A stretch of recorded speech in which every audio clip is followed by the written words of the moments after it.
That's great. Oh, thank you so much. Okay, it will be great. I don't know if we'll have other board members joining us, but this morning, but I'm pleased to launch our subcommittee meeting, the RIPA Board Stop Data Subcommittee. And we're going to begin today with introductions. I'll just briefly introduce myself, and then I'm pleased to introduce a new member as well. And then we'll go around the room to others. My name is, great, I see another board member hopping on. So we're just starting with introductions.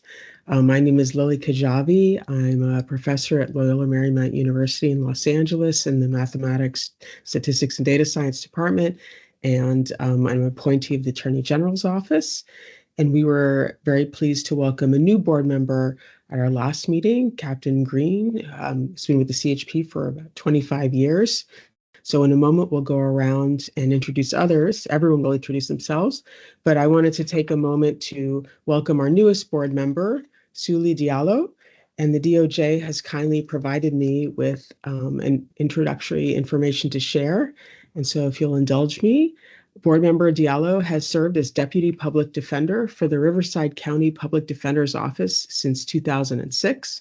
He's represented clients in every type of criminal case, trying over 100 cases to verdict. Mr. Diallo has served in the office's complex litigation unit, representing clients in the most serious and complex matters, sex crimes, gang cases, homicides, and death penalty cases. He's been recognized by his office with Trial Attorney of the Year and Public Defender Awards. He currently serves as a supervising deputy public defender and as training supervisor, administering the office's training and law clerk programs. Board Member Diallo has also served as a commissioner on the Judicial Nominee Evaluations Commission for the State Bar of California. He's written several published articles on a variety of topics related to criminal law. So I'm pleased to welcome Board Member Diallo to this very important work on the RIPA board. Board Member Diallo, if there's anything else you'd like to add, please feel free to do so. Oh, and I realize you're muted, so can I invite you to unmute? Thank you. Good morning. Thank you very much for the introduction. Again, my name is Sule Diallo from Riverside County, appointee of our California Public Defenders Association. I'm very excited for this opportunity to be here and to learn and participate. And I'm looking forward to meeting you all. Thank you. We appreciate your being here. So I'd like to invite board members to introduce themselves, and I'm able to see some, but not necessarily all, on Teams. I'd like to ask those who are board members, if possible, to keep their screens on, and those who are members of the public to mute video for now, and we'll have an opportunity for public comments later in the meeting. So maybe I'll start going around the room and see where we get to. Can I ask Captain Green, would you like to introduce yourself? Good morning, everyone. Darren Green, Captain of California High Patrol Research and Planning Section up in Sacramento. And I guess I should ask this person to pass it on, but I'll pass it on. John Dobard, I see you, Board Member Dobard, on my screen. Good morning, John Dobard, Vice President of Policy and Programs at Catalyst, California, based in Los Angeles, an appointee of Speaker Emeritus Anthony Rendon. And I will pass it to Board Member Randolph. Morning. Thank you, John. Rich Randolph, Chief of Police, Cuesta College. I am representative for PORAC in California. Glad to see you all. I'm going to pass it on to Board Member Miss Lawanda. Good morning. Thank you, Board Member Randolph. Good morning, everyone. My name is LaWanda Hawkins. I'm with an organization called Justice for Murdered Children located here in Los Angeles, and I was appointed by the governor. Thank you. And Board Member Guerrero, can I invite you to also introduce yourself? Good morning, everyone. I'm Andrea Guerrero from Alliance San Diego. I am an appointee of Senate President Pro Tem Tony Atkins. I'm having trouble with my camera. It keeps defaulting to off. I don't know if that's something on DOJ end or my end, but I will do my best to keep it on. Thank you. Well, we very much appreciate that you're here. Thank you for letting us know. Can I ask folks from DOJ, is there anyone else from the board who hasn't had an opportunity to introduce themselves? I believe that- everyone has, yes. Oh, that's great. And then can I ask again, those who are not on the board, if possible, to mute your video for the duration of the meeting? That would be very helpful. I appreciate it. And so our first order of business is the approval of meeting minutes. So before the meeting, some minutes were sent out from our last subcommittee meeting. That was on June 18th. Before we entertain any motions to approve minutes, those who want to take a moment to bring those up may do so. And if there are any corrections, I have two tiny comments or corrections for the minutes. And so maybe I'll just start with those. On page 3, around the middle of the page, there's a comment about field interview cards. Let me bring it up myself on this end. Pardon me, I just bring this up. Just take me a moment. And so I don't know if anyone from DOJ can track this with me, but in the middle of page 3, there's a moment where where I made a comment about field interview cards, citing the RIPA board report, but it says here the RIPA board report recommended use of field interview cards, but in fact, I think the recommendation was to prohibit the use of cards when unnecessary. And could I just get a confirmation from someone at DOJ that they see that line? Yes, thank you. And then on page 4, I believe there's a reference to under section 6, there's a reference to the largest reporting agencies being from Los Angeles. So if you were to search on the word Los Angeles, it says the second and third largest reporting agencies, and it notes the LA Sheriff's Department. And I wonder if that was meant to say also, and the LAPD, the Los Angeles Police Department. That is both of those agencies. Okay. I believe. We can certainly make those amendments. Or friendly amendments. Thank you. I don't know if anyone else from the board has any comments or corrections for the minutes before we potentially entertain a motion to approve them.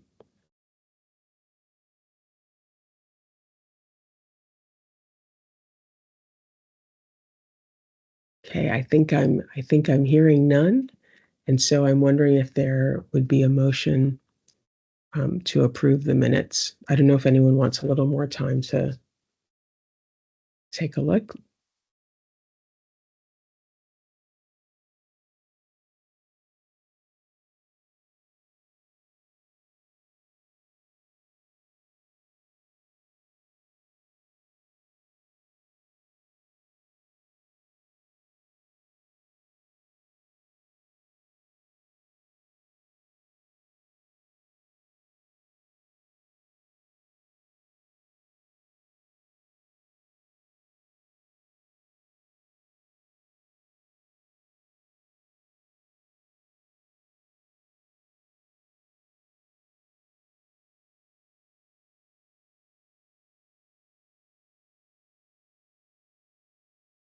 And I'm happy to entertain a motion.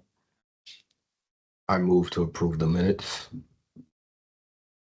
Anyone like to second that? I seconded Board Member Lawanda. Okay, thank you. Shall we do a roll call for this vote? Kendall, I see you nodding. Yes, this would be a roll call vote. Would you like me to take the vote? I would love that. Thank you. Andrea Guerrero, Aye. Aye. Darren Green, Aye. Sule Diallo, Aye. Lily Kajavi, Aye. Lawanda Hawkins, Aye. John Dobard, Aye. Rich Randolph. Aye. The ayes have it. The minutes have been approved. Thank you very much. So moving on to our business of today, which is largely focused on the stop data analysis for the upcoming annual RIPA report. There's an item here, update by Department of Justice, and then in particular, update by DOJ Research Services. The first item, update by DOJ, is a placeholder if there are any in general or short updates. And if not, then we'll move on to the presentation by the research services. And no updates from DOJ, so we can go ahead and move to the presentation. Great, thank you. Can I invite folks from the research services? Hi. Great to see you. I am going to work on sharing my screen, and I hope that everyone can see the presentation. Let me know if you cannot. My name is Dr. Eric Van Holm. I am a research associate with the Department of Justice Research Services, and I'm excited to be here today to present a second look at the STOP and policy data for this year's report. A reminder on the data that we're using. The STOP data came from 539 agencies, which reported 4.7 million stops in 2023. Just over 800,000 of those were for people between 1 and 24. The data that we collected and analyzed is broken down into various demographic features, including race and ethnicity, gender, sexual orientation, English fluency, and disability. Today, we'll be looking at all of those demographics intersectionally with age, because the policy section is focused on youth for this year. So today, this is a follow-up on the presentation we did in June, which was a first look at the STOP data. This is a look at the policy analysis focused on youth, and we're going to look at 6 sets of questions in that. Calls for service versus officer-initiated stops, a few different actions during a stop, including handcuffing, the use of force, and searches, duration of stop, and the result of stop field interview cards. And so that's a lot of information to pack into a 30-minute presentation. All of these questions will be looking at age as one key variable and looking at a few of those other demographics to try and break out trends and differences between groups. And so let's jump right in. The first question that we're looking at is calls for service versus officer-initiated stops. And this first question is by race. This is a lot of data to put on the screen, and so it's broken down into a few different ways. The arrows help to indicate sort of some of the key things that I'm looking at. On the right is sort of the age brackets, and this graph looks at 3 age groups, 12 to 14, 15 to 17, and 18 to 24. One thing that you can notice is that as a person ages, as they age from 12 to 14, 15 to 17, 18 to 24, more of the stops are being officer initiated. A lot of these are traffic stops. But for that youngest group, about half of stops are based on calls for service. Looking at the different racial groups, you can notice that Black individuals are the most likely to have an officer initiated stop, or the most likely to have a call for service. Whereas Middle Eastern and South Asian are the most likely to have an officer-initiated stop, and that's across age groups. And so Blacks are the most likely to have a call for service across age groups, even as we sort of age and more of the stops become officer-initiated. Eric, looking at the same. Eric, I'm Yes. sorry to interrupt. I know I'm looking forward to, we're going to get to see a lot of this breakdown. I know that these slides in general don't include the actual, but by the numbers, the size of particular groups, but just so we have in the back of our mind, is it correct that the largest, offhand, I don't know if you know offhand, the largest group of stops within these are for the 18 to 24-year-olds? Yes, that's a really Okay. great caveat. For the youngest groups, particularly 12 to 14, and in some of the graphs we have even younger, these are fairly small numbers of stops for those groups. And so sometimes the percentages can jump a little bit more. 18 to 24 is the largest group of by age bracket within these. Okay, thank you. It's a great caveat. Thank you. So looking at the same question by gender now, in these same age groups, 12 to 14, 15 to 17, and 18 to 24. One thing to note is the same trend as individuals age or become into, as we look at sort of an older age group, more likely that the stop is going to be officer initiated. And looking across genders, cisgender individuals, whether female or male, are more likely to have their stop be officer initiated, Whereas for gender nonconforming or transgender, whether male or female, more of the stops are going to be calls for service. And so those trends are across age groups, even as the trends shift as groups age. Moving now to handcuffing, and this is first by ethnicity, and looking at these same three age groups, 12 to 14, 15 to 17, 18 to 24. Black and Native American youths are the most likely to be handcuffed during a stop, regardless of age group. And Middle Eastern and South Asian are the least likely group to be handcuffed, regardless of age groups. And you can notice that for youngest individuals between 12 to 14, a larger percentage of stops have a handcuffing than older groups. And this is true across racial groups.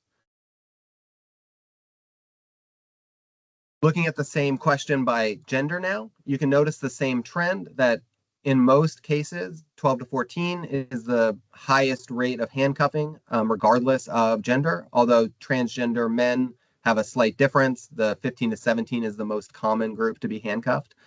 And you'll notice here that, again, cisgender females in particular, but females or males are less likely to be handcuffed than transgender men or women. Looking at LGBT groups by youth, the bars on the left indicate that LGBT or perceived LGBT youth are more likely to be handcuffed than those who are non-LGBT. And we observe again the same trend that younger groups are more likely to be handcuffed than older groups. Looking now by English fluency, those that have limited or no English fluency are less likely to be handcuffed in some age groups. We see the same trend of younger individuals being more likely to be handcuffed within the English fluent group. This trend sort of follows with the general data. But for the limited no English fluency, the odds of being handcuffed are sort of very similar between different age groups.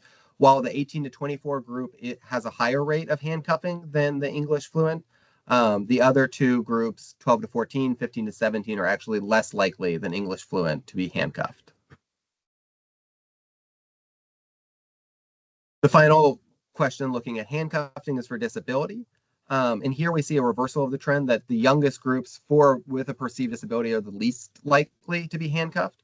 But 51% of those between 18 to 24 with a perceived disability were handcuffed. And all of these rates for the disabled group are higher than those with no perceived disability.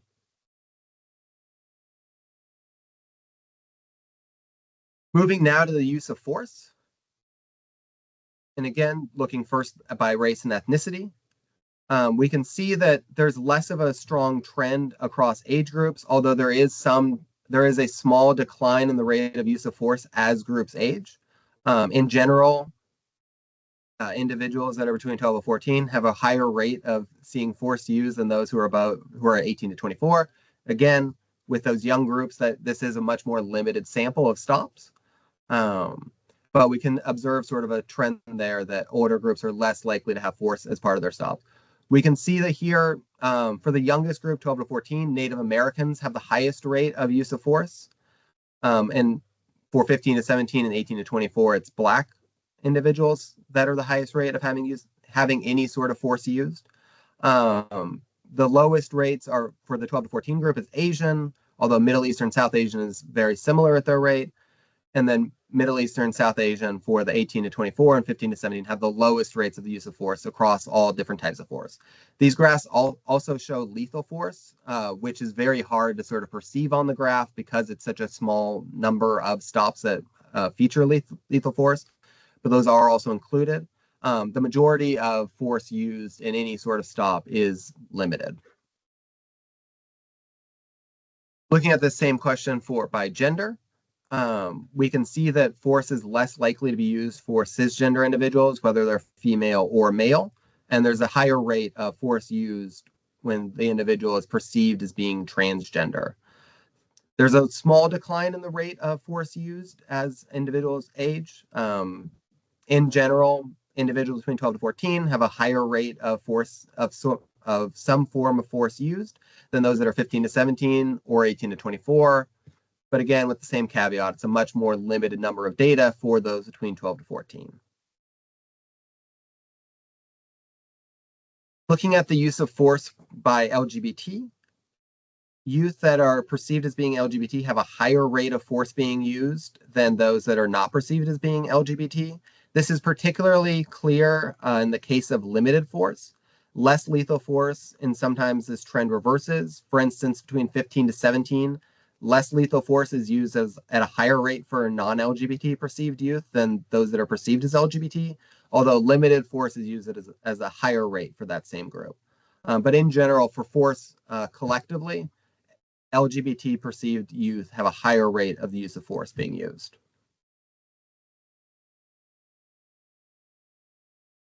English fluency shows less of a clear trend.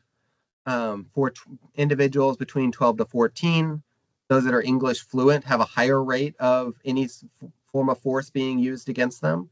But for between 15 to 17, it's actually the non-English fluent that have a higher rate of force being used. And we can see a really clear difference for those between 18 to 24, where we have the bulk of our data.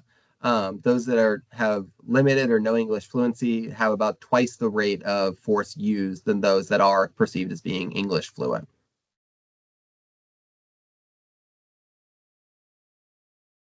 Finally, looking at rates by disability.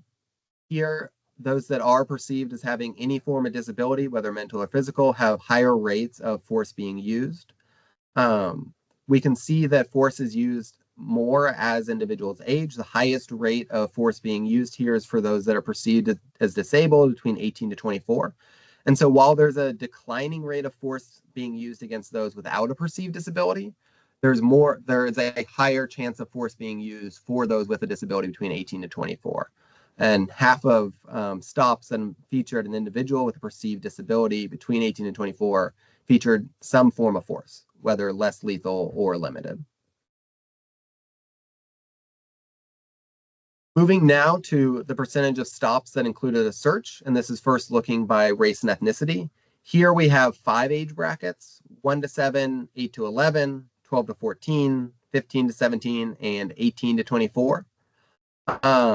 For many racial groups, what we see is that the highest rate of search being part of a stop is for those between 12 to 14, the gray bar in the middle. And in general, there's sort of this rise and decline of the percentage of stops that feature a search. And so in general, the lowest rate is between 1 to 7. It increases up through 12 to 14, and then the percentage declines as they age 15 to 17, 18 to 24. In some racial groups, these trends are different. For instance, Middle Eastern and South Asian, the lowest rates are for 8 to 11, and that's lower than 1 to 7. For Pacific Islander, the 8 to 11 group is again lower than 1 to 7. And so there are some differences across the different racial groups. With some of these age groups broken down by race and ethnicity, these boxes get very small in terms of the number of stops. But the trend in general is a rising rate to 12 to 14. And then a declining rate from there. Black subjects have the highest rate of having a search as part of their stop, whereas Middle Eastern and South Asian are the least likely in general across different age groups. Looking by gender, we can see a difference between cisgender females and males who have lower rates of search as part of their stops than those that are transgender, whether male or female. Gender nonconforming falls a little bit towards the middle of the two, between those two groups, slightly higher than cisgender male and female, but a little lower than transgender males and females. We observe this trend again of rising rates of search up to 12 to 14, and then declining rates after that, although a few groups of the transgender men and female do not have any searches in the data, and so it's harder to sort of compare those age groups. But we can observe these two trends of search being higher for transgender men and female, and also how this ages across groups. Looking at stops that include searches by LGBT, we can see that across different age brackets, all 5 age groups, perceived LGBT groups are more likely to have a search as part of their stops, whereas 37% of perceived LGBT use between 12 to 14 had a search. Only 30% of non-LGBT in the 12 to 14 group had that same search. And so we can see how being perceived as LGBT impacts sort of these stops. For the English fluency, we actually see a more inconsistent pattern, whereas for the very youngest groups of those with no English fluency, 1 to 7, 8 to 11, in those age groups, the English fluent have a higher rate of their stops featuring a search. For the 15 to 17, it's very similar across the two groups, English fluent and non-English fluent. Non-English fluent is slightly higher. And for 18 to 24, whereas 17% of stops for the non-English fluent featured a search, 11% for English fluent did. And so there are some differences between English fluent and non-English fluent, but it's less consistent across the data across the different age groups. Finally, looking by disability, we see that individuals that are perceived as having a disability, whether mental or physical, are more likely to have a search as part of the stop, regardless of age groups. And this is true for the youngest age groups. There's less of a clear pattern of how search impacts or how search is part of a stop for different age groups within the disability group. The lowest rates are for the youngest group, 1 to 7. And the highest rate is for those between 18 to 24. Almost 50% of stops featured a search for those with perceived disability. Whereas in the no disability group, we see this common trend of increasing up through 12 to 14 and then declining after that. Moving now to the duration of stop. This is first looking at individuals between 8 to 14. This is looking by race and ethnicity. And so on the left is the group from 8 to 11. On the right is 12 to 14. And what we can observe is the average length of a stop, depending on whether there are any actions taken during the stop or whether there are no actions taken. And we can see that intuitively, if there are actions taken during a stop here, the stop tends to take a longer time. And it's generally about 50% longer, twice as long if there is an action taken during the stop. For these younger groups, the data gets quite small, and so there's less of a clear pattern across race and ethnic groups. We can see, though, for 12 to 14, that Black and Middle Eastern and South Asian have the longest duration of stop if there is an action taken.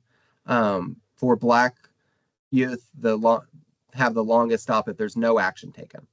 And these average stops are taking about 30 minutes with no action and about 60 minutes if there is an action taken.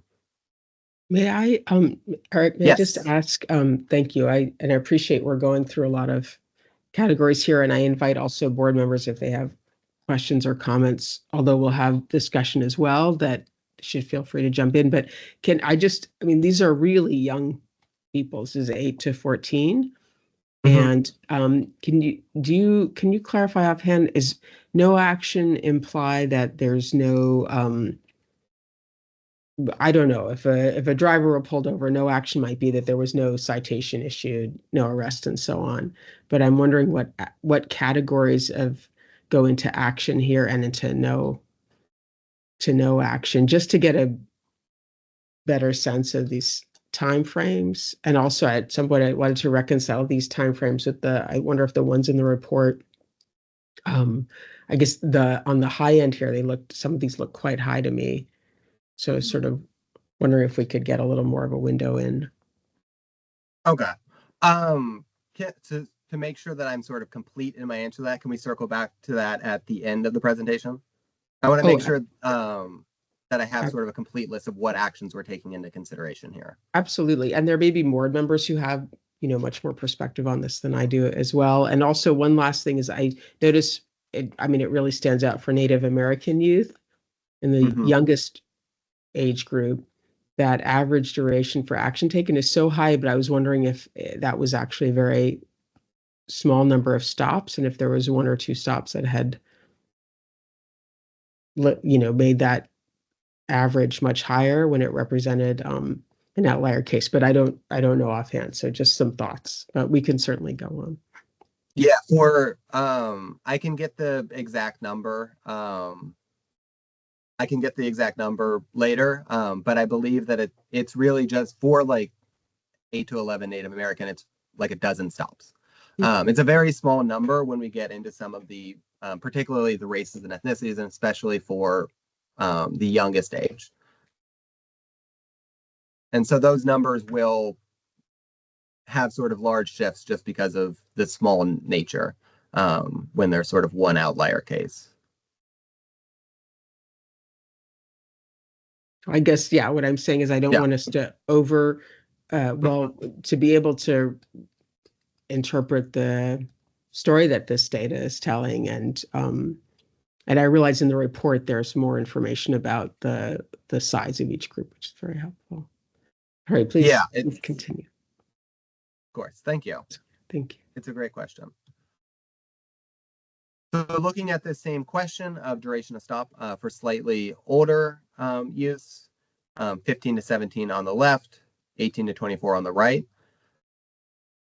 We can see again that in general, any actions taken during a stop is associated with a longer stop. For the 15 to 17 age group, Native Americans have the longest stop, whether there's an action taken or looking at the no action taken bracket. For youth that are 18 to 24, Native American youth again have the longest duration or average stop when there's no action taken. Pacific Islanders have the longest average stop if there are any actions taken.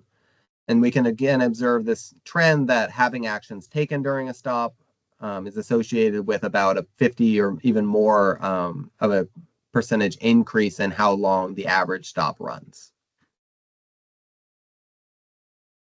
Looking at the duration of stop by gender, and here we're looking at those that are between 12 to 14 and 8 to 11 on the left, and 18 to 24 or 15 to 17 on the right.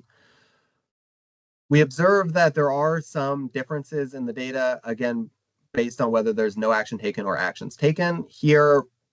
And this again gets to the caveat of some of these columns get very small in terms of the number of stops.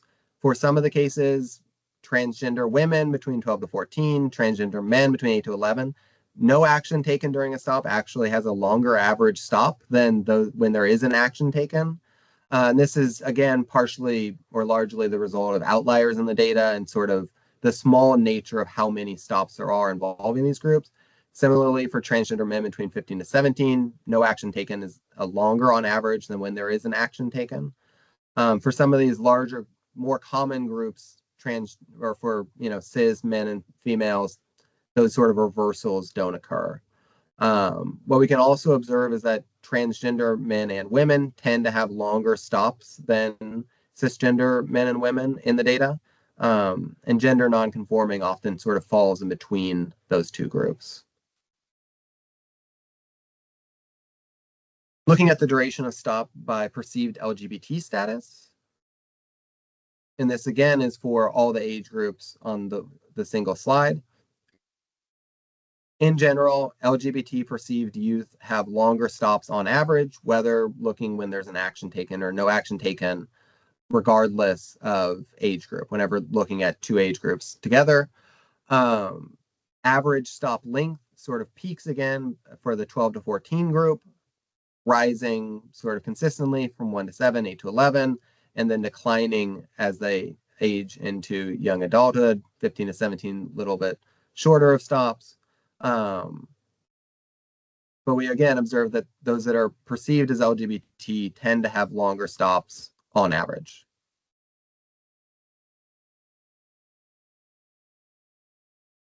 Those that are English fluent, in some cases, have longer stops on average than those with no English fluency, particularly for the younger age groups. English fluent from 1 to 7 have longer stops on average for both no action and action taken than those that have limited English fluency. But as we look into sort of adulthood, the numbers actually become incredibly even between the two groups. The average stop with no action taken for English fluent 18 to 24 is 14 minutes, which is the same length for those with no English fluency. And so English fluency makes less of a clear distinction across age groups. Looking at disability now for the duration of stop. We can see that those who have a perceived disability tend to have longer stops on average than those with no disability across age groups. We see some trend of sort of a consistency of average length of time for those with a perceived disability. For those with a perceived disability between 8 to 11, no action taken takes 59 minutes, which goes to 65 at 12 to 14, 53 for 15 to 17. It's a very high rate, and it's very consistent across age groups for those with a perceived disability. Whereas we see the declining rate or the declining length of stops for those with no disability as the individual becomes older in the data. The final set of questions looks at field interview cards, first by race. And here we're looking at the percentage of stops that feature a field interview card being completed. Here we see that Black individuals have the highest rate of a field interview card being completed. Native American youth have actually the lowest rate, which wasn't found in any of the other previous questions. We generally observe across race groups that, again, the highest rate of a field interview card is for those between 12 to 14, increasing across 1 to 7, 8 to 11, and then declining again from 15 to 17 to 18 to 24. Although some of the different race or ethnicity groups sort of buck this trend, but again, the caveat of small data in some of these cases. Looking at this same question by gender, cisgender females are the least likely to have a field interview card completed as part of the stop, whereas transgender men in particular are more likely to have a field interview card completed. Although there was no data for those between 1 to 7 and 1 to 7, 8 to 11 were absent for transgender women. So the trend is less clear for transgender women, although their rates are higher than cisgender women for all the categories. Looking at field interview cards by perceived LGBT status. For the perceived LGBT, the rate is lower for those between 1 to 7, and they have the same rate as the non-LGBT population for 8 to 11, although and less inconsistent sort of differences from there. They have a higher rate for those between 12 to 14, but a lower rate for 18 to 24. Here, the perceived LGBT individuals have a declining rate of field interview card completed, whereas for the non-LGBT, it's a little bit, it's less consistent, declining before rising again for the final 18 to 24 group. And the final slide of this presentation is field interview cards by disability.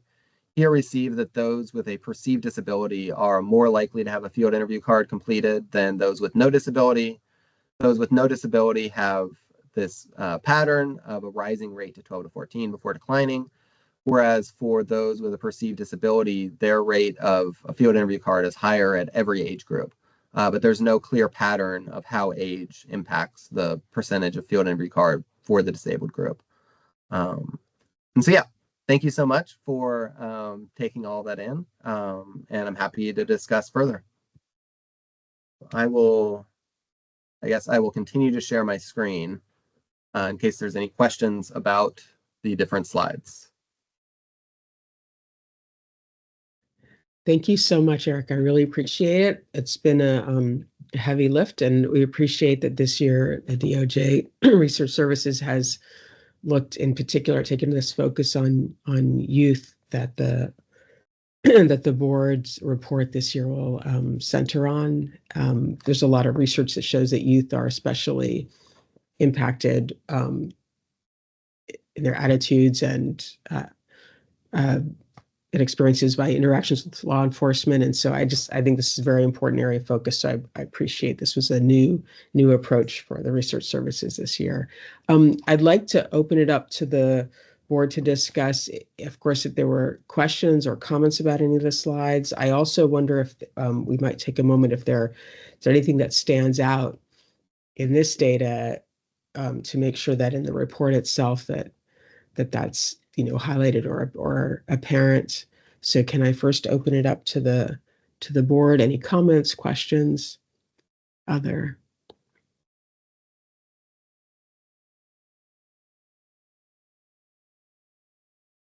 And thank you. Do I see you there, Board Member Randolph? Officer Randolph, would you like to unmute? Thank you. Thank you, Chair Kajabi. Can you hear me? All good. All right. Hey, Doc, thank you so much for your information here. I do have a couple questions. First of all, thank you for your report. Very thorough. You ran through quite a bit.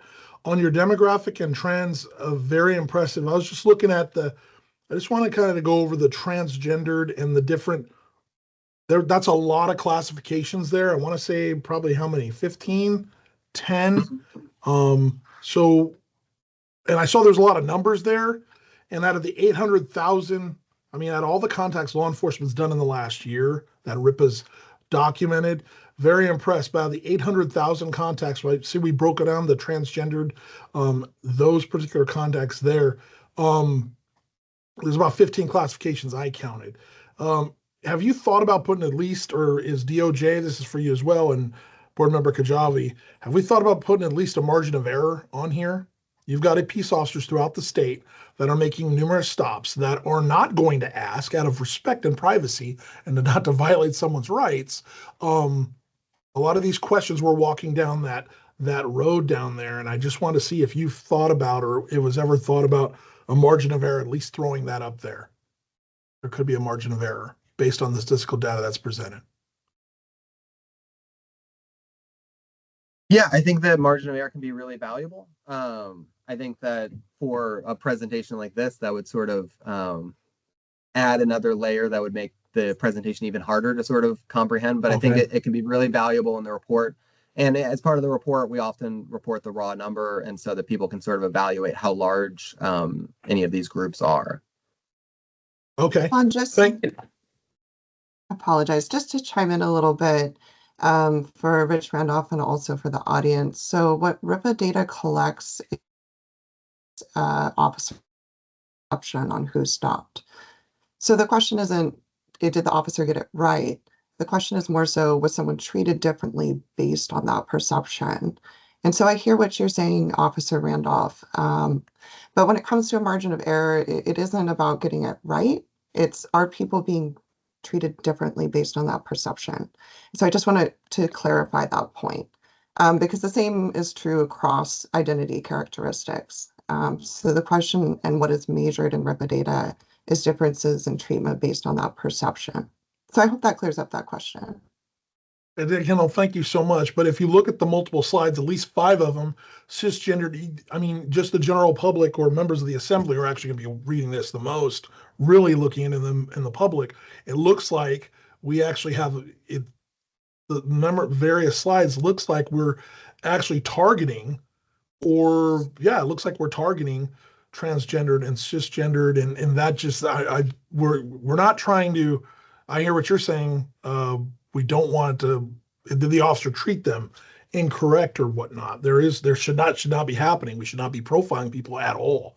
But since we did focus on the numbers and we threw out the multiple classifications here, that's what I was trying to focus on. Member Kajabi, I'm sorry, Chairman Kajabi, did you? No, I think I understand. I mean, I'm hearing a couple of things here. One is challenge that the reality is that the vast majority of stops are of Californians who aren't perceived as gender nonconforming or as transgender. And so so now we're looking at, in particular for transgender men and women, much smaller numbers of stops. And so I think Officer Randolph was sort of highlighting in part that the vast majority of stops aren't of trans individuals. And then there's this companion point, though, that these are purely based on officer perception. They're not actually key to the identity, how an individual identifies. And that is the goal of our activities, is to see how officer perception and interaction with law enforcement, how those interplay, and with concerns about potential bias in policing. And so we want to somehow be able to shine a light on the experience of gender minorities, of trans, of LGBT folks. And yet this isn't a capture of those who were stopped, what percent were trans, or it's purely of officer perception. And so At the end of the day, I wonder, and this happened in the report itself, I think having some of the actual counts will help those seeing the report get perspective along those lines. That said, there is some trend coming out here that those who are identified as trans, we don't have a huge window into the stop, but they're experiencing at some level enforcement activities. I'll just say that are heavier here in this, and since more likely to have a field interview card. I'm not sure if because the numbers are so small, I don't know if the value will come in the comparison or in ultimately making recommendations, maybe for interacting with those in the trans community for officers. I think I see a hand up. I can't tell if it's a board member or someone else. Could someone else help me out here? If that is a board member, Yeah. or DOJ. It's me. It's me, board member Guerrero. Great, Andrea, please. Okay, great. So thank you for the data, for the presentation, and to my fellow board members. I think all the points you're raising are good ones. A couple of thoughts. One is because the scale really is going to matter, right? Whether we're talking about a small number of stops or a large number of stops. I'm wondering if in the report itself, if we will in fact have the raw numbers, or even if like we do a chart, if the chart could have, like for searches by race, it could have 12 to 14 Latino Californians, and then in parens like the raw number, and then so we understand that those percentages are of that scale. I think that would be helpful, or some other way to get in those raw numbers so we get a sense of that scale. Because you're right, these numbers could be outliers, and we've seen that with some of these smaller demographic groups before, right? So I think that would help the public understand. I also wanted to ask if it would be possible to break down searches into consent and supervision to see what amount of those are coming from one or either or both of those. I know that's been something that we've watched in the past. And then I'm also wondering, we've not done this before, but I'm wondering if we could just take a look at like what would be the cumulative of stops that result in any or all of the above in one graph. The searches, field cards, handcuffing, use of force. These are all possible outcomes. There could be more than one, but we're seeing them disaggregated, and I'm wondering what they would look like aggregated to get a sense of if there are any, things to look at in terms of something happening, right? Especially with field cards. Like I don't understand well enough how field cards interact with these other categories. And perhaps some of the law enforcement folks on here could help explain how, is it, do field cards usually happen when something else is also happening, or in the absence of those other things? Thanks. Thank you, Board Member Guerrero. I see Board Member, I'm sorry, DOJ, did you want to respond at all or chime in? And then also next I see Board Member Randolph. Sorry, Eric, did I see you start to unmute? If not, that's okay. I am still unmuted. And many of those points are things that we try to include in the report already. Many of the graphs that we analyzed in the actual report have the raw counts.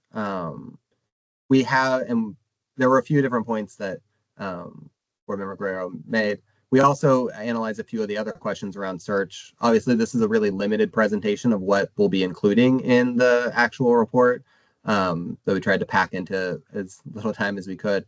And so much of what you've suggested is things that we've tried to do and will continue to do in sort of workshop. There is sort of this point of data becoming sort of washed out as sort of more and more is provided.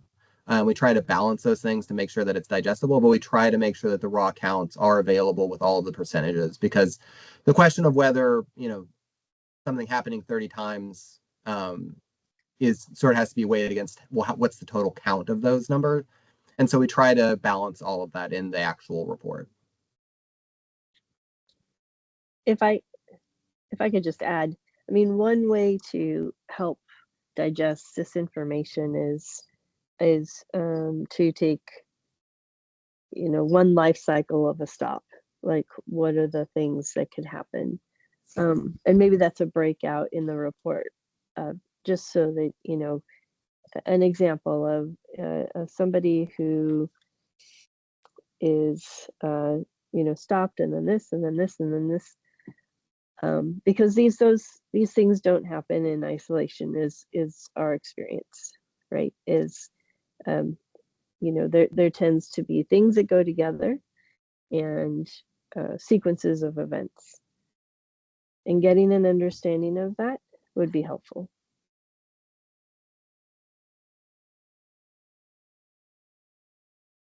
Thank you so much for that perspective. I believe I saw Board Member Randolph, and then someone else may also have their hand up, but Board Member Randolph, I think you were next. Thank you so much, Chair Kajawi. So I had some other questions also. I like how Ms. Andrea talked about possible outcomes. So Eric, I just was curious. We talked about the handcuffs. I see we broke that down quite a bit. I mentioned this before in previous meetings, and I've really stressed this to the DOJ staff, that I would like to see, if we're going to talk about people getting handcuffed, I also want to talk about what happened. If handcuffs were placed, did they go to jail? If handcuffs were placed, did they go to behavioral health, or did they go somewhere because we needed to take them somewhere to get them assistance? And a lot of these contacts and people I've spoken to, officers I've spoken to, have talked about, we had placed handcuffs on someone, the situation de-escalated, we did an evaluation, and there was no need to transport to behavioral health. There was no need to take someone into custody. So I'm wondering, I'm glad Andrea talked about possible outcomes, because it looks like here, everyone got handcuffed. Well, what were the outcomes afterwards? Eric, did you want to comment on that? And if you didn't, I had some additional concerns as well. I don't have much comment on that, but we can consider, if we haven't already written that up, we can consider trying to include that in the report. Thank you. Perfect, thank you. And then the last two I want to talk about, I see we're getting really into, there's two concerns I saw, and I haven't seen this on previous DOJ reports. I'm seeing arrows like on the screen right now, cisgender female, transgender man, boy. Are we just trying to, I haven't seen that before. Is this a new trend that DOJ is going to start doing to highlight? The viewer can identify, hey, these have increased. Or is there going to be something at the bottom that actually identifies what the arrows are trying to signify? The arrows are just added for this presentation because there's so much data on the screen trying to highlight what I was going to talk about. Okay, thank you. I apologize. And then the last thing is, we talked about times. There's a lot of timings here. And sorry about my radio, excuse that. So we talked about times, and one of them I wanted to highlight was the times that were spent with, do we make an arrest, do we not make an arrest? Disabilities, there was a lot of times with when we dealt with disability. For someone who's made several arrests, and I can speak from experience, 9 times out of 10, when it comes to making an arrest of someone or an investigation involving someone with a disability, it's to give them proper accommodation. Accommodation, respecting privacy, and also there's a form of dialogue that should be, anytime an arrest happens or anytime a law enforcement officer throughout the country is getting ready to take some kind of action, they want some type of compliance, but they also want to develop some type of rapport. And 9 times out of 10, someone who's agitated, whether a victim or a suspect, it's good to develop that relationship. So if you look at the times, because I've spoken to numerous officers since our last meeting throughout the state, as we start to focus on times, 9 times out of 10, they're just trying to develop that relationship and that rapport. And when they clock out, I noticed that we're starting to focus on times. I just wanted the board to think about that. We shouldn't get hummed up on on the times. And the last thing was the language perceived. I can assure you that peace officer's not going to make an arrest without properly getting a translator and providing the charges and or the investigation of the circumstances to someone in lieu of violating their rights and getting their city or the state or the county sued by taking someone from depriving them of their freedoms through language. So I'm glad that you brought that up, Eric, but I just wanted to, for purposes for your report, because you kind of focused on that, I didn't want the report to sort of look like we're violating everyone's rights because they can't speak English. So thank you. Thank you. Thank you, Board Member Hawkins. Lawanda, I think I see your hand up to comment as well. Yes, good morning, Eric. It was very, very informative. I just wanted to know if there was a way that we're breaking it down by different law enforcement agencies, because when we put that on the whole state, on the whole, all law enforcement, it may not apply to all. Is there a way that we can look and see what law enforcement agencies that's actually that's taking part in this? We have data for 539 agencies. It gets very complicated when we try to break it down by individual agency, but it's something that we continue to look at, trying to look at different ways of looking at geographically and by agency. And so it's something that we continue to consider. Thank you. The only reason I said that because I don't want people to go around saying, well, this agency is doing this and this one's doing that, and they may not be participating in this at all, or they may be on a lower level. And I think all of them will probably look at this data, but I just wondered. Yeah. Thank you. Yeah, I'll just add as a point of information, and then I see another board member's hand is up, that there was some discussion at the last meeting about the idea of regional report outs. Then within the public comment, there was some concern that individual law enforcement agencies might be obscured by that, but I think this is something to think about down the road. But this is one of our first look at really truly statewide data. Board Member Diallo, I see your hand up. Yes, thank you very much. Can you hear me okay? Yes, thank you. Great, thank you very much. And thank you very much for the presentation. First of all, forgive kind of the ignorance that my question may beg. I am brand new to this committee. And I'm assuming that this data is captured elsewhere. So forgive me if it's not the purpose of this particular presentation, but is there any consideration as to kind of with this particular data, the reasons for the stop, be it a consensual encounter, be it an investigatory stop, and, for the nature of the offense that at least the officers perceived, at least, versus misdemeanor stop, misdemeanor investigation, felony investigation, and whether or not those issues kind of resulted in arrests. Is that, is that captured? I'm assuming that information is captured somewhere, and is there any thought in incorporating kind of that data in this particular presentation? For this presentation and the high level statistics, we weren't able to capture it, but it's something that we can consider working with in the actual report.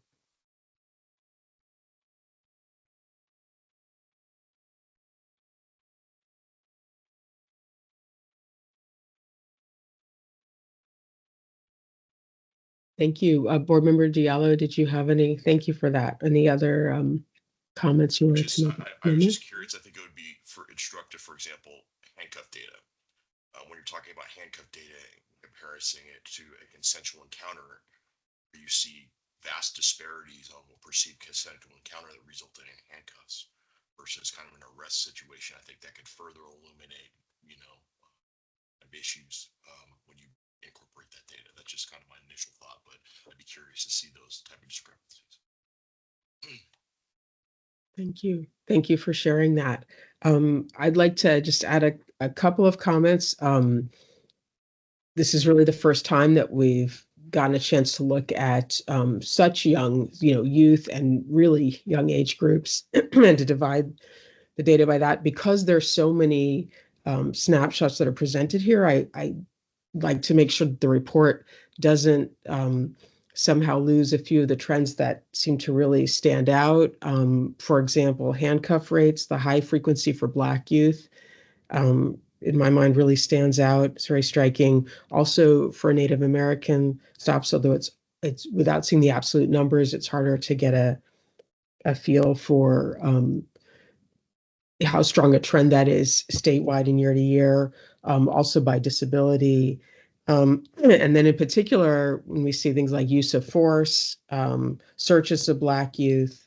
And so I guess I don't want our more refined slicing of the data to somehow, we want it to illuminate and not somehow obscure a potential for policy recommendations, and just ways to better inform, give everyone a picture of what's happening in the state and better inform next steps. I was surprised by the duration data personally, but that could also be a function of some of a smaller number of stops.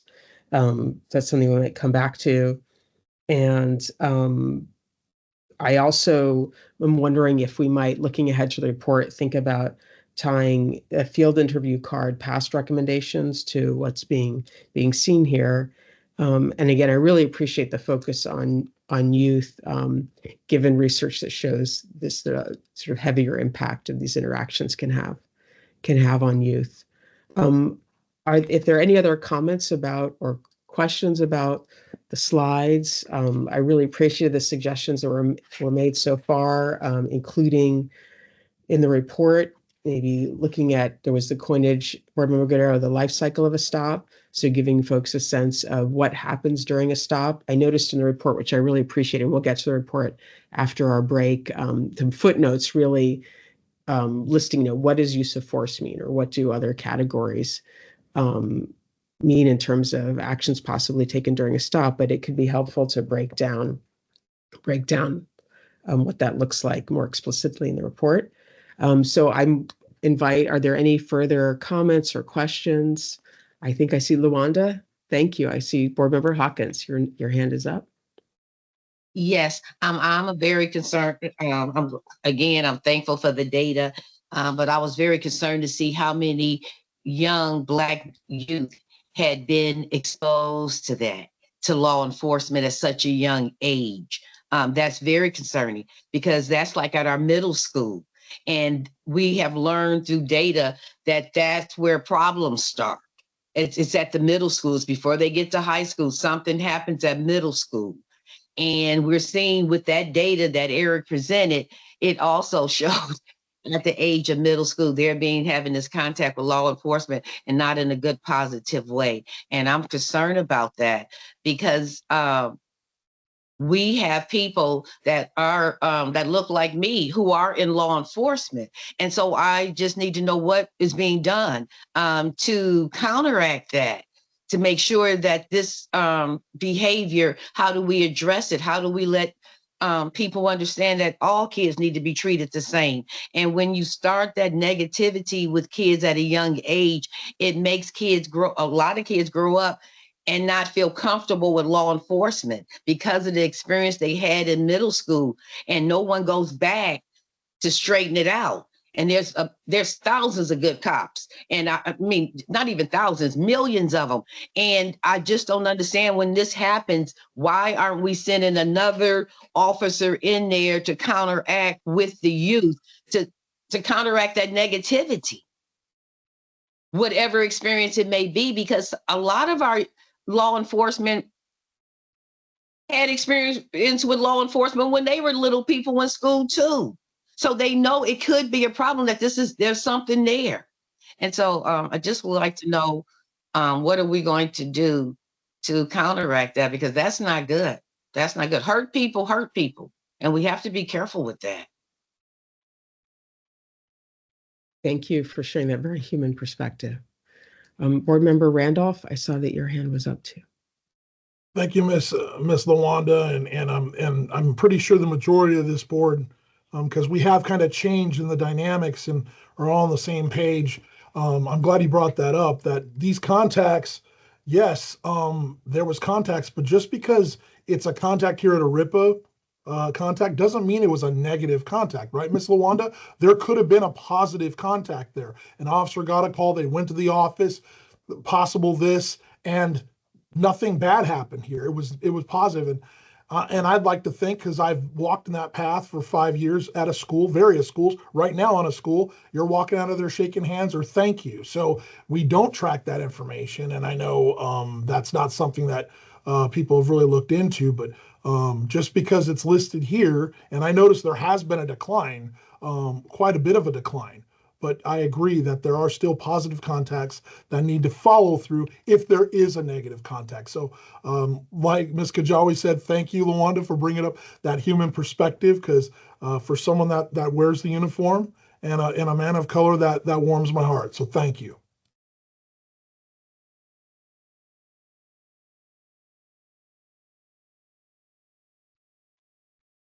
Right. If we don't have additional questions for Eric or comments about the slides, our plan is to return to discuss the draft. We have a stop data section of the draft for the 2025 report. And we're going to take a break first, I believe a 10-minute break, pardon me, and then we'll return for that discussion, as well as have time for a public comment. Can I check in with DOJ? Are we on set? Good. Yeah, we can go ahead and take a break. And do we want to return here at 10:19? 10. All right. See you all soon. I hope you can grab a quick cup of coffee. Okay, thank you. 10-minute break, everyone. Thank you so much.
Hi, good morning. Welcome back. Hi, it's nice to see everyone. I hope everyone had a good break. We're able to step away from the computer for a minute. As you rejoin, just please come back on camera, let us know you're here, and we'll go ahead and get started with that second half of the meeting.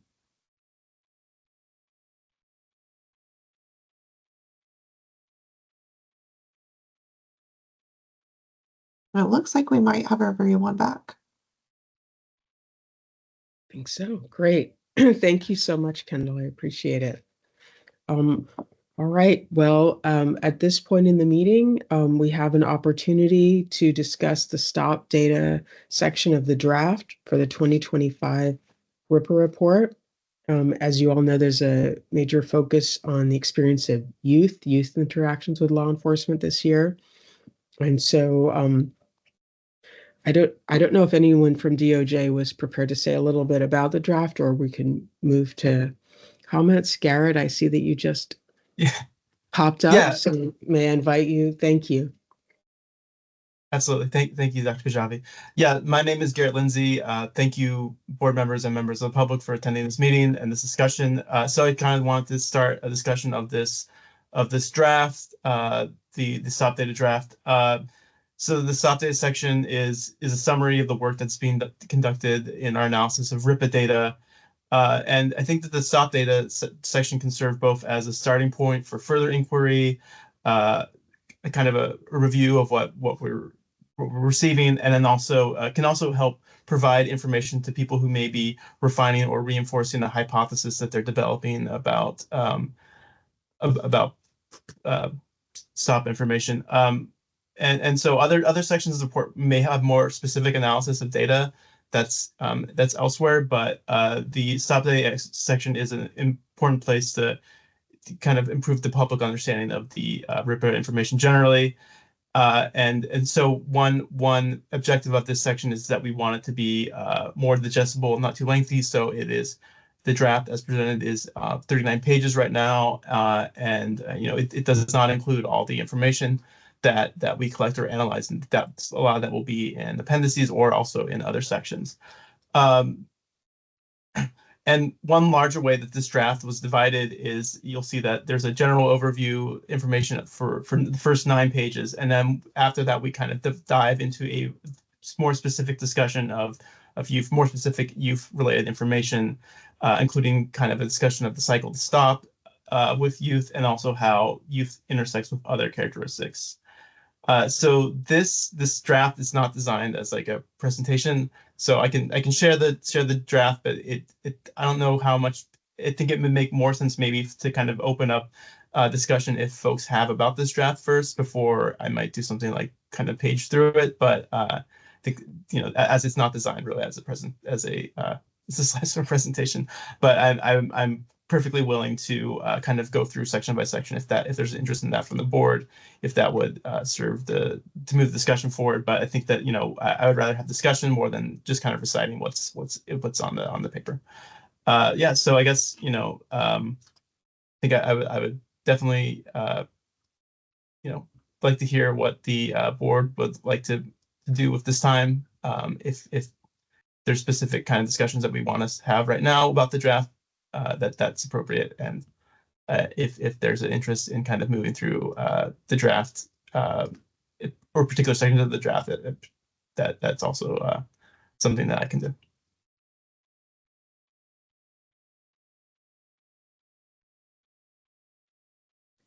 Pardon me, I just realized I was muted. Sorry.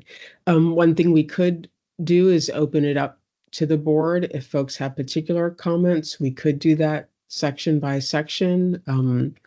What's the pleasure of the board? And if we don't hear as many comments, it could be small, it could be a larger comment, it could be something in broad brushstrokes, or something about a specific section.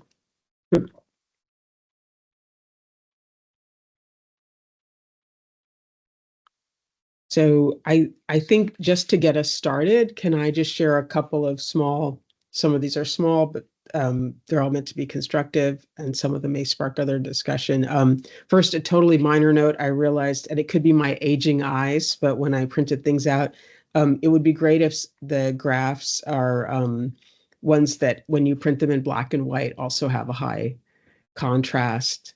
This, you can attribute this to my aging eyes, but I thank you. Some of them are quite clear, but some of the later ones, I don't know. I see like page 27, for example, some of the bar graphs going along.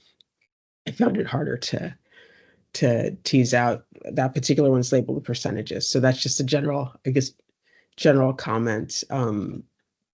We hope this report will be really widely disseminated and consulted. So black and white friendly colors. That's an easy one, hopefully. I really appreciated that from the get-go on the second page, there was a snapshot of the demographics overall. And this gets to some of the comments that came up earlier with the slides. In particular, the vast majority of stops are of Black, Hispanic, or Latina and white youth in California.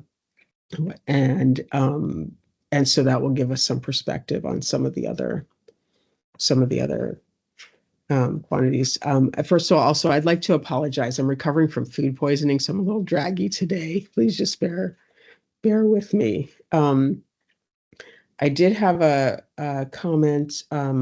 This is a little bit minor, but on page, let's see, page 4, under reason for stop, as the breakdown begins by race and ethnicity, I noticed something I really appreciated was that throughout, there were report outs with both the percent and the total number of stops. That gives us perspective. But I noticed in this particular category, it wasn't clear to me in a casual read. It almost looked like Middle Eastern and South Asian individuals were represented the largest number of traffic violations. When I think the goal of this breakdown was to say within each group, was it traffic violations versus some other basis for stop? So I don't know, Garrett, if you're with me on this page. Most of my comments aren't to this level of detail, but so someone else from DOJ can look with me. But yeah, I'm looking at I understand the critique there. Yes. Okay, and so I think I think it just needs to. I think we need to change the way that's phrased, and that's so it's clear. The numbers are quite clear, but just so that a casual reader doesn't think that the vast majority of stops are of Middle Eastern and South Asians, California. Excuse me. I really appreciated the footnotes that detailed, for example, what kind of actions could be taken during a stop or what kind of actions constituted use of force. In the discussion we had earlier, I thought that the comment that breaking down what might happen during a stop or the phrasing life cycle of a stop was used, that could be an additionally helpful way, maybe within the narrative where these footnotes arise or in some other place to really give people the experience of a window into a stop. I know that the actions during a stop are numerous, but the reality is that certain ones are going to be more likely than others. And likewise, if there is use of force, that fortunately some of these are quite rare, but some of them may be more common. And so I like the perspective of the precision of the footnote, but also stepping back and being able to get the suggestion to get a feel for what is happening during these interactions with youth. So far, this is just a couple comments on the first pages. Can I open it up to other board members as well? I think Andrea has her hand up. Oh, great. Thank you. I'm sorry, I didn't see that. Thank you, Board Member Guerrero. Yes, thank you. So I see now in this draft report, some of the things that I was hoping to see. So I'm glad of that. I just want to reiterate my request. I think it would be very helpful for us to, in some way, show multiple outcomes of stops, whether that's anecdotally or through some sort of life cycle of data, because it's very difficult for researchers to access that information, right? Only DOJ is going to be able to do that. So in each of these stops, how many were just one thing? How many were there two things? How many were three things? How many were four things? Or it could be a gradation of things, like a sequence of events that usually tends to happen. I think that would be really, really helpful. Sometimes the disaggregation masks the compounding of things that happen in a stop. And then I'll just add, that there's some data graphs here that weren't in the presentation that we had earlier that I think are pretty pretty alarming. Like on page 19, the comparison of residential population to RIPA stops or certain age groups, in particular the 18 to 24s, and the 25. So that's just something that I was alarmed by.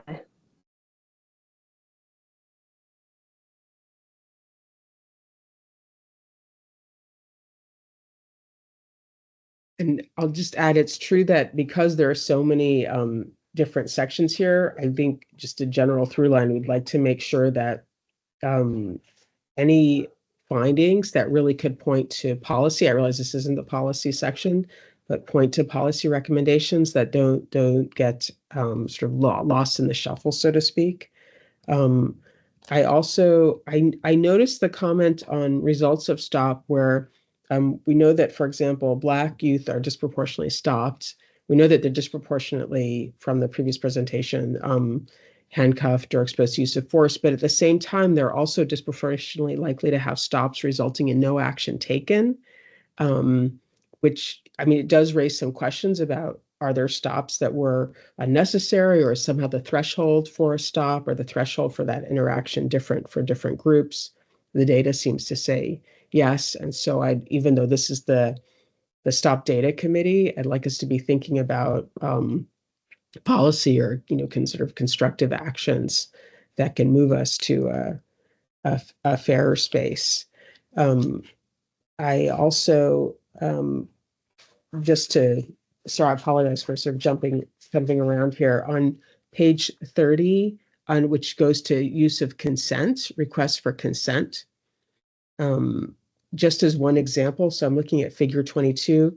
This is probably an example of a graph where the disproportionate impact on young Black men, Black youth, 18 to 24, is a little bit lost in the shuffle. That's probably one of the largest groups of stops that's represented in this chart. And of the darker bars that represent that age group, we see that bar is the highest. I missed in the narrative. I think that group might have inadvertently been omitted.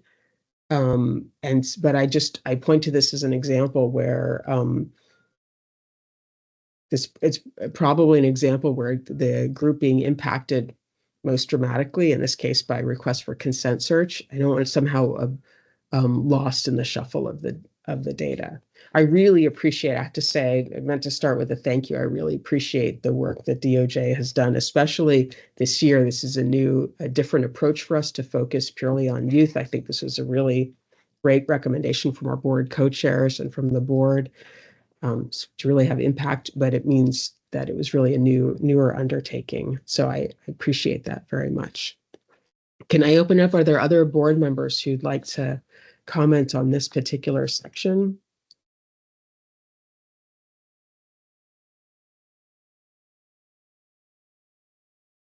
Board Member Randolph, I see your hand up.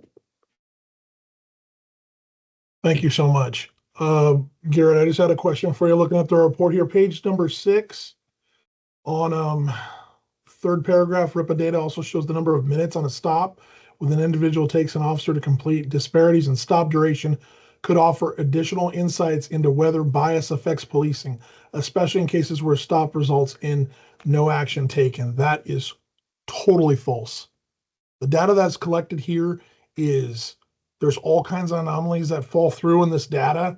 And just because an officer, whoever they were, made a stop And because they were out there for 20 minutes or 15 minutes, we do not, every stop has got some type of dialogue. Like we've talked about earlier, we talked about what's the disposition? Was there an arrest? Did we go to behavioral health? Did we make contact with a parent? Did we reunify them with family members?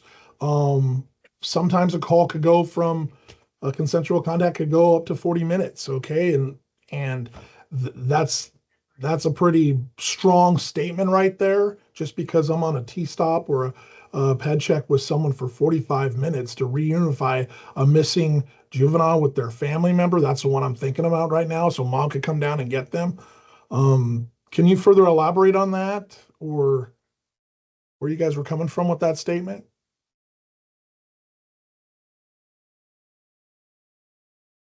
So I'm taking your additional kind of that there might be additional information that kind of illuminates that insight, and yes. So yes. I'm taking that information, and I think that's something that can be considered. Thank you. That's all. And also I'm noting the specific kind of items that you're mentioning here. I do want to maybe temper that by saying that, I mean, this particular sentence you pointed out, Board Member Randolph, I appreciate that. It does say could offer additional insights. And I think it stands to reason that the duration of a stop has some impact on, it's some rough proxy for the experience someone was happening. And you're making the point that a stop can be longer or shorter for a variety of reasons, but it's probably fair to say if there are systematic trends and if some stops tend to be longer than others, just as, for example, I don't know, with a traffic stop, a search tends to change the tenor of a stop, and likewise with stops of youth. And so I actually think a look at duration is very valuable. This particular point here is pointing out too, if you have a stop of long duration, in the end, no action was taken, is that really it? I don't know how to put it, but I think it's worth our looking at further. And so this sentence didn't raise for me the alarm bells that I think it did for you.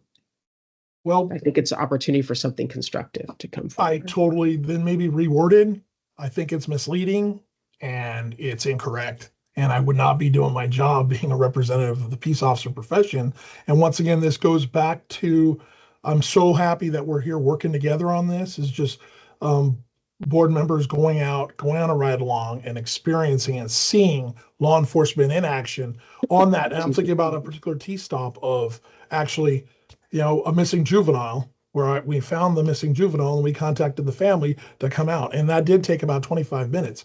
That was no handcuffs. It was a consensual encounter, but it's still a RIPA contact. And that's just one statement. But if you look at the timeframes of when an officer clears the call, when an officer put the data in with DOJ, depending on what platform they're using, all those minutes count. So I think there's all kinds of different dynamics that should be taken into consideration. But just because it took 35 minutes, does that show that there could be racial profiling going on there? That was all. Yeah. Well, I appreciate your perspective. I think what we saw earlier is that some of the stops are in fact much, much longer, and this is our chance to really get a better sense of what's happening really systemically. Thank you for sharing those comments. Are there others who'd like to weigh in? I think Board Member Guerrero, I see your hand up.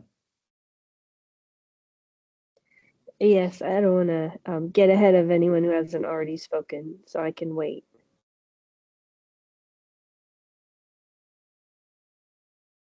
Okay, I'll jump in and give people a chance to think. Thank you. So I really appreciated Rich Randolph's comment, because I think there are a number of things that might be at play, right? I wonder, and so one of those things could be, waiting for a parent to show up, for example. Another thing, however, could be, retribution, and that actually happened recently to some of our own constituents. And so, what they report regularly is that if they don't consent to a search, then the stop will be made much longer to create pressure to get to ultimately to get to a search, or waiting for a dog to show up, or it just a process made much longer. And so we know from prior data that majority of people, vast majority, I can't remember, it's like 9 out of every 10 consent to a search, and they do that for a variety of reasons. But anecdotally, we know that part of that is because they don't want to lengthen the time of the search. And really, this I'm talking about like the older end of the youth. So I'm wondering to the DOJ if there's any literature on this that would allow us to draw in kind of these examples or anecdotes of why, or maybe you could just draw from the experiences in the community, why a stop might be long. Could be for a good reason, could be for a bad reason, right? I mean, I think because this is the first time we're getting this level of data and these cuts, it is raising these new questions. And I think that's valuable, right? Because then we're forcing ourselves to have these conversations and really think about what's going on there. And so, yeah, I think all of that is good. And then I just wanted to add that it would be great to see supervision question here. One of the questions that youth are getting down here in San Diego is they're not even getting, are you on probation or parole? Because apparently, local law enforcement has committed to stop doing that, but they're doing end runs around that. So they're saying, have you ever been in trouble? And have you ever been in trouble leads to essentially the same thing, and becomes like consent searches, a warrantless search.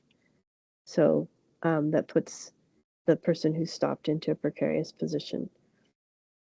So it'd be great to see the supervision search included here in the report. And also if there's any, any research or assessment of how that happens, how it's asked.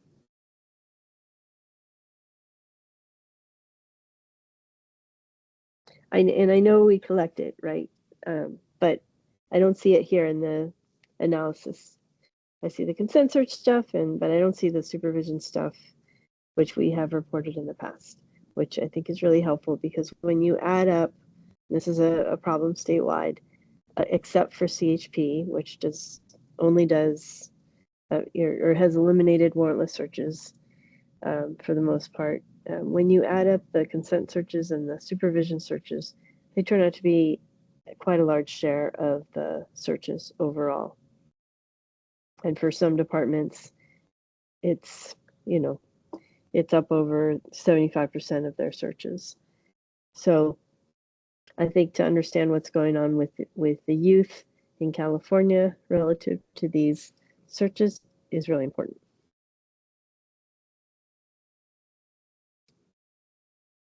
So I heard a few strands there, including that in the past we had looked at the use and issue of consent in greater detail, and that here it could be valuable with the focus on youth, to push that further. There was also the comment that observation CHP having changed its practice, and that points us in a bit, we'll come to questions we could look at and maybe even recommendations for the following year. But that's reminding me that changes in practice in law enforcement agencies, if that's happening, we'd like to capture it here.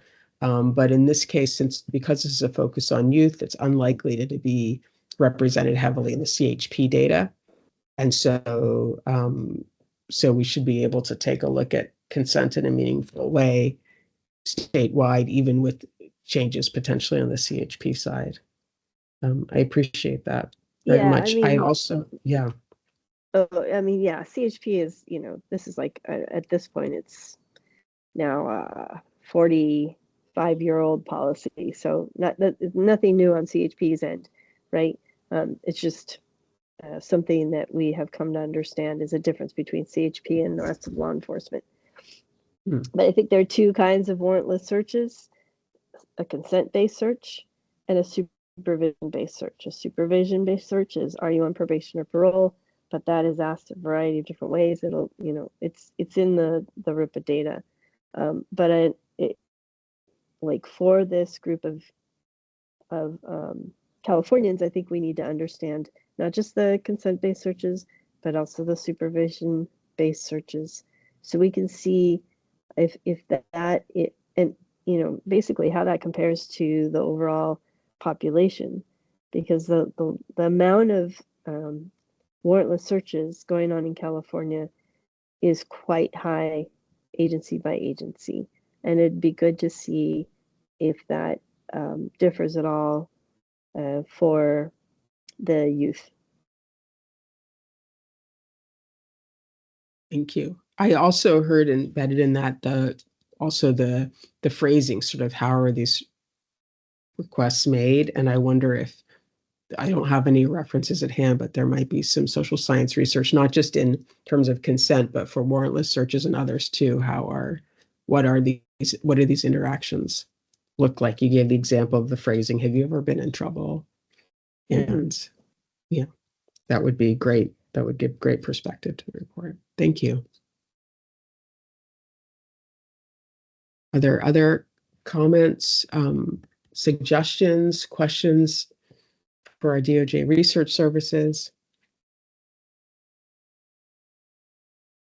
And of course, this will be embedded in a larger report, and is likely, in the past, it's dovetailed very well with the policy section.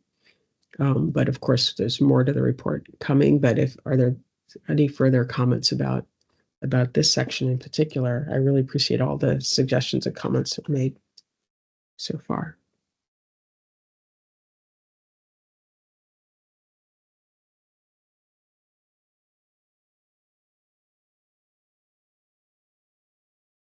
Right. And I hate to, well, I'll take the moment then. DOJ, I hate to close on a very minor one, but on page 7 with the duration of stop, I noticed the minutes were to the 100th of the minute. And I know that's, averaging report outs of minutes, but it occurred to me, I'm just thinking about clarity and how people interpret the data. And I wonder if it would almost be less distracting to just report out to the nearest minute or 10th of a minute, because the value of these figures is not so much in the, having averaged down to the 100th, but seeing if there are contrasts in duration. So that's on page 7. That's a very trivial point, but and anyway, I just thought I would share it while we're here.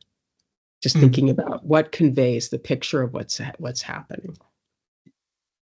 So I think just to comment on that is, I think that we kind of have kind of an internal style guide on that, but I think it might make sense to, I think it might make sense. I think there's an internal style guide that do 2 decimal places when possible. But I think it may make sense. It may be more.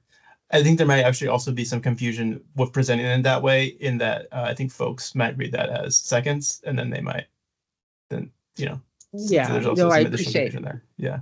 Didn't have the style guide. I guess at the end of the day, the data was reported probably to the nearest minute. And so, so the style guide to follow, fine. But I just thinking about what would convey this, especially if some of this ends up in a summary. In the past, we've had either an executive summary or handouts, that those be really simplified, just so people can take in all the work that was done here, but with the most clarity. Are there other comments? We will move to a section for public comment, but any other comments from board members?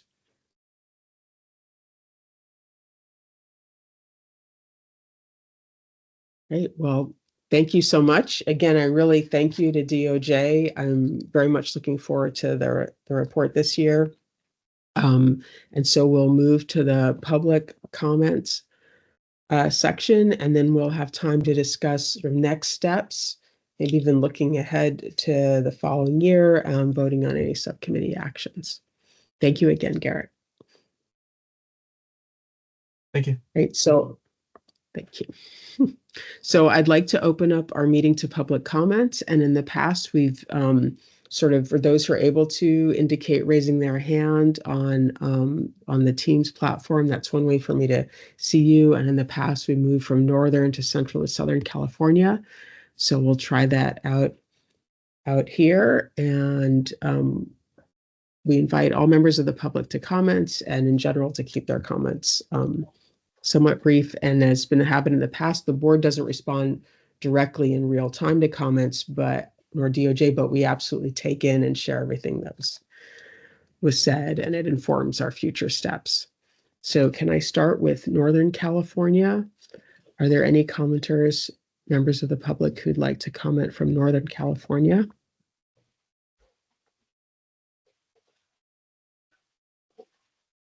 And next, do I see any commenters from Central California?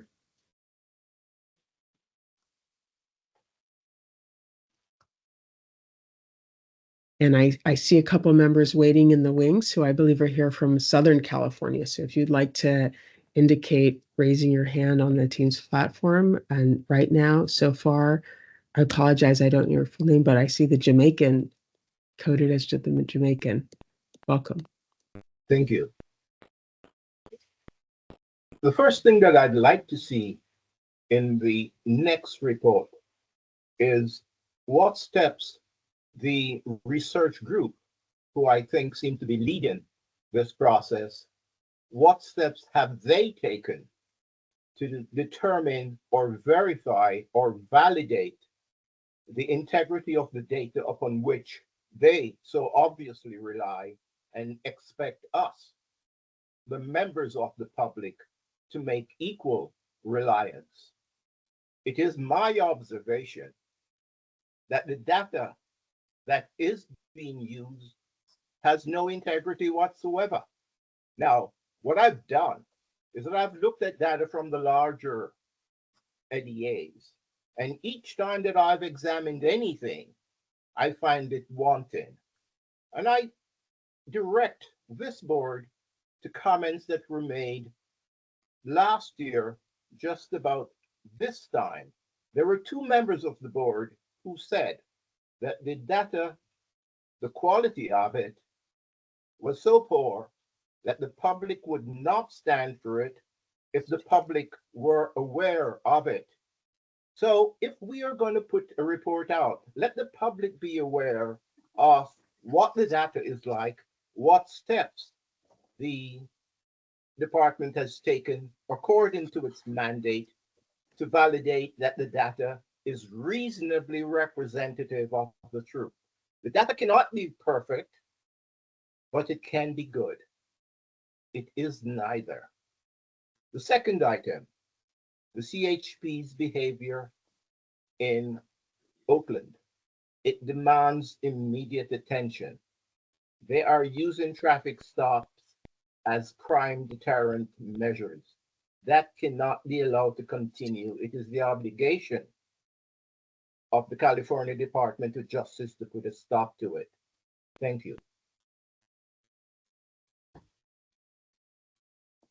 Thank you. And I see Michelle Wittig. Hey, good morning. It's Michelle Wittig in Santa Monica. A suggestion for the next annual report. Since legislation is constantly being passed at the state level, maybe the report could include a list in the form of a table and small summary of each piece of legislation that is relevant to stops and the date that state legislation went into effect. I think that would be helpful just to give the reader some idea of how state requirements are kind of a moving target and that they might have some relevance to interpreting the data. Thanks.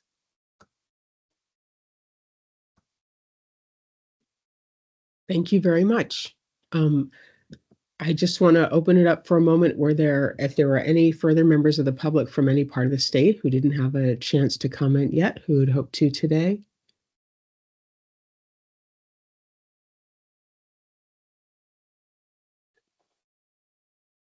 Okay. I appreciate those comments very much. And now we'd like to move to our next steps, further subcommittee actions. First of all, I heard the suggestions. I appreciate DOJ will be taking them up. I don't know that we need to, vote per se any of the suggestions. For example, looking at adding analysis of supervision searches and so on. But we'd like to open it up to thinking about other, I don't know, additional pieces. It might be in the context of the report, or it might be looking to next year, even starting that planning work, just as our last public commenter suggested. Does anyone want to open it up? Any particular suggestions or next steps that they were thinking of? And can I invite members of the public? You can feel free, if you're able to, on Teams, you can lower the hand function if you're able to.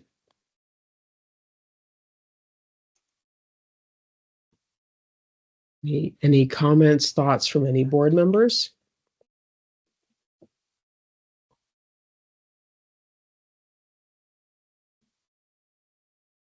And I can't quite see everyone here on my Teams end, but I think I don't see, do I see anyone starting to speak up? And if not, maybe could I just share a couple comments and then I invite others as well.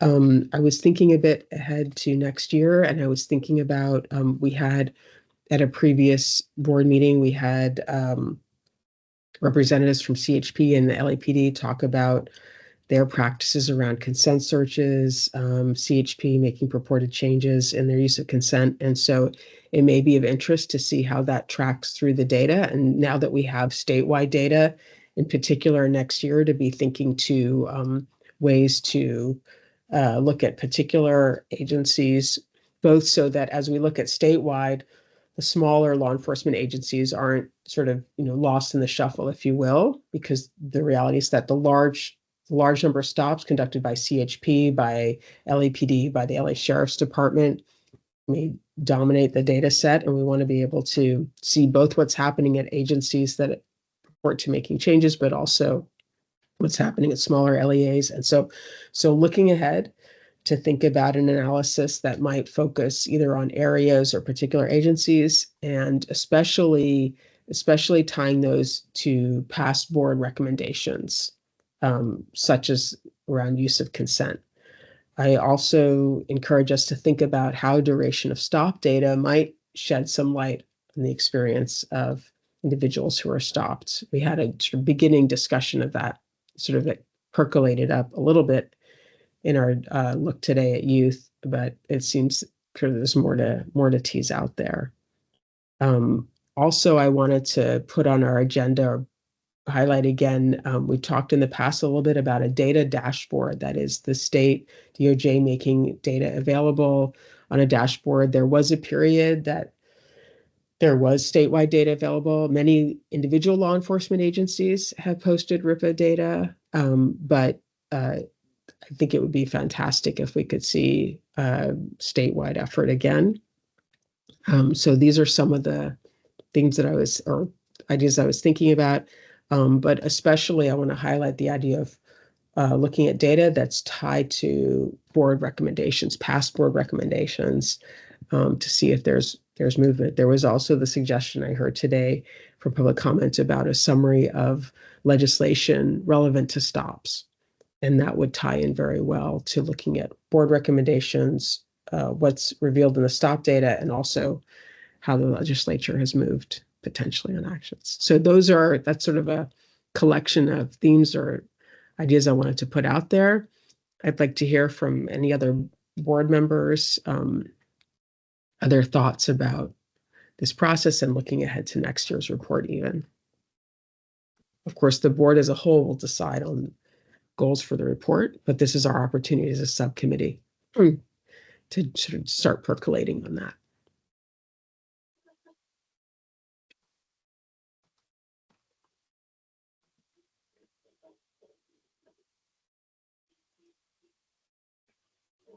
And by the way, I can't see everyone. I can't tell if we've lost board member Guerrero or not, but if you're not visible, I encourage you to feel free to, any board member, to speak up today. Yeah, I I am here. I haven't been able Okay. to turn on my camera, Sorry. but I appreciate your big thoughts on what we've accomplished, where we're heading, and things for us to think about. I think that's all spot on. Thank you. So I don't know if any of those rise to the level of voting on an action.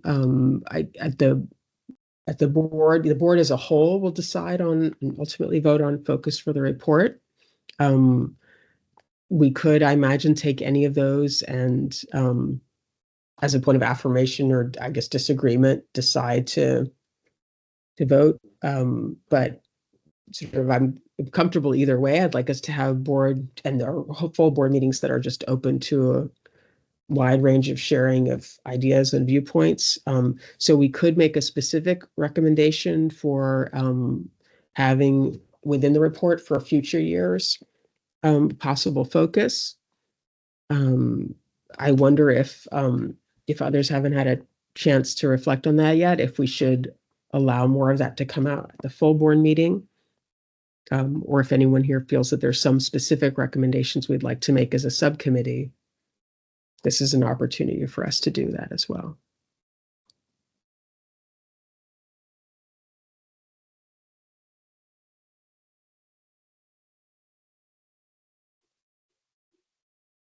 And I'm not sure if I should take silent affirmation as we're okay either way. Yeah, I saw some smiles at that. All right, well, can I ask DOJ, is it procedurally, does it, I mean, these suggestions will end up being part of the minutes. Procedurally, does it matter so much if we have a, I don't know that there's something that rises to the level of voting on a recommendation now, or if more we, as a stop data committee, can take advantage of the full board meeting to raise some of the points that were raised today. Yeah, of course. So when it comes to potentially doing further analysis next year, that's certainly something that we can uplift in the Visions for Future report as a reflection of the conversation of the Stop Data Committee. If you do want to take specific recommendations to the board, for example, I can't even think anything quite off the top of my head, but some sort of policy change or something along those lines coming from this chapter, this would be the appropriate time to do that. So if there are any recommendations like that that the full board would like to make, we can certainly uplift that and do that here. But if it's more of a, what do we want to look at next year, that does not require a formal vote. But of course, this will also be brought up again at the full board meeting for folks to consider, because obviously stop data impacts every chapter. So the full board will be weighing in on it as well. Does that answer your question? Yeah, thank you so much for that. Perfect. Okay, so my sense is that where we're at, we've gotten a good look into what the data section will look like. It's evolving, but I really appreciate the robust effort that DOJ has put into this and where things stand now.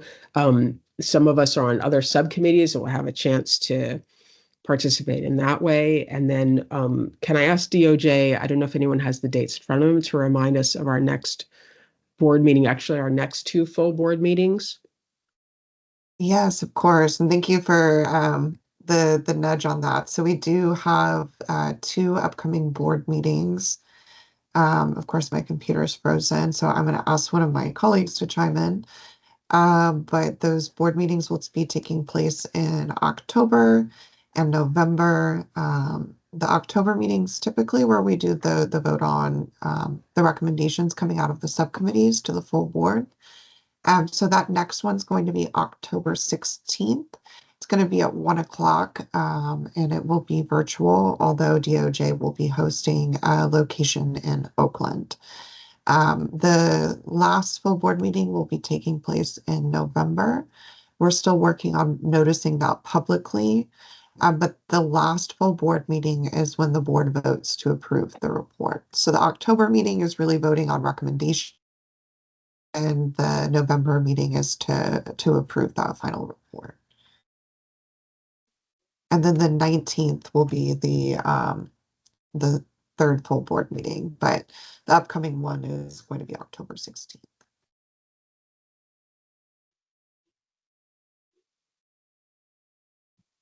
Okay, well, thank you. Thank you very much. I appreciate everyone's participation today and efforts in this very important endeavor. I look forward to seeing you all at our next subcommittee, but also full board meetings. And I wish everyone a fantastic day. Thank you so much.